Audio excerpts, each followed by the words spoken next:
Hi, my name's Carol Bonard and I'm sitting here before you without any idea what I'm going to say.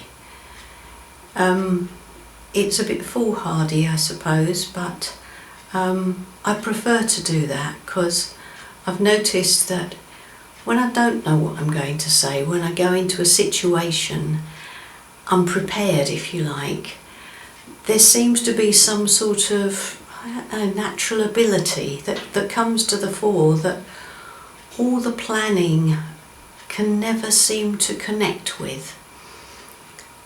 I've realised over quite a lot of years of working with clients that we probably have all got a bit of a fear of spontaneity. We've all got a bit of a fear of, well, supposing nothing comes out, or supposing it's rubbish, or supposing I say something that is going to offend somebody. And I think that we come from a culture and we live in a time where there is a great deal of fear of not fitting in, of saying the wrong thing. We've got a lot of conditioning. A lot of it comes from childhood, that when we're being who we are, when we're just being ourselves, as children we could very easily inadvertently seem to upset the people around us that were most important to us. We might be roaring around, thoroughly enjoying ourselves, and inadvertently knock something over. We might not have even noticed that we've knocked something over, and all of a sudden people are shouting at us. And little things like that would have probably happened several times when we were little, as we were learning how to do life. And a part of us broke off and became our own judge. We can call that our ego, judging whether we're doing okay, judging whether we are being approved of. And we eventually can get so good at that we're craving approval. We're judging whether what we're doing is right or good by how much approval we're getting, which is okay on one level, and it's probably quite useful when we're little, because we need to be able to fit in, because as babies we absolutely need adults to look after us, and so nature gives us this ability to fit in with the people around us that we rely on. So to start with, that ability is quite a good thing, but we've got to grow some extra bits alongside it, and that comes from, often it will come from really good parenting. And we live in a time where for a long time now there's been such a lot of insecurity because life moves on so quickly. Nobody quite understands how it works, and so consequently parents haven't necessarily known how to advise and guide children. So there's been pretty much a sort of a generalisation, and best not to do that, don't do that. And so we've learned to not do the things that probably made our parents a bit nervous because they didn't know whether it was right or wrong. And so consequently we haven't ever developed necessarily enough self-confidence and self-esteem to be able to be discerning. Well, it's all very well being approved of, but am I approving of myself?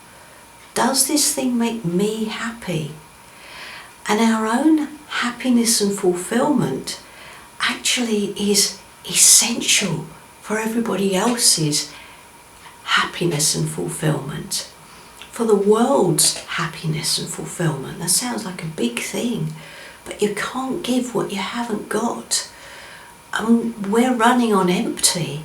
When we look around, there's such a lot of evidence that we're not happy in our lives. And people that have, somehow been able to move away from the idea of being approved of, they're often the role models. You think about role models and you can read autobiographies, you can read about people, and very often people have come from, a background that might not have been that good, but somehow they gained enough self-confidence and self-esteem to move forward, to do what they wanted to do. Because approval from others is worth nothing. Self-approval, approving of ourselves because we can recognise that we're doing something with integrity, we're doing it with passion, we're doing it because it feels so good. There are two motivators in life: enthusiasm and fear. Enthusiasm drives us. It comes with it a power pack of joy, of power, of guidance. We know what to do next because we're just doing it. We're not thinking about it, we're just doing it. Whereas the motivator of fear, that tends to come from fear of not doing something. If I did that, then, probably that person wouldn't like it. If I did that, then probably, no, that's not a good thing to do. No, I'm not going to do that because, I would like to do it, but basically what we're saying is, I want to do it, but I want you all to approve of it. And that's too much to ask for in life. To need to have applause for what we're doing isn't really very realistic. And why don't we just try doing it the other way around? Just taking the risk. Just try taking the risk of doing something that you'd just like to try. Just that once, see what happens, see how it makes you feel. And yeah, it might be that a few people around you would say, what are you doing that for? It's okay, it's not hurt anything, it's not taking anything away, because people will be used to you being a certain way. They'll be used to you saying that, oh no, I don't think I can do that. And when you start to say, yeah, I think I'll give that a try, it can unnerve people. We all like to know where we stand, but that's all that's happening. You're not being disapproved of.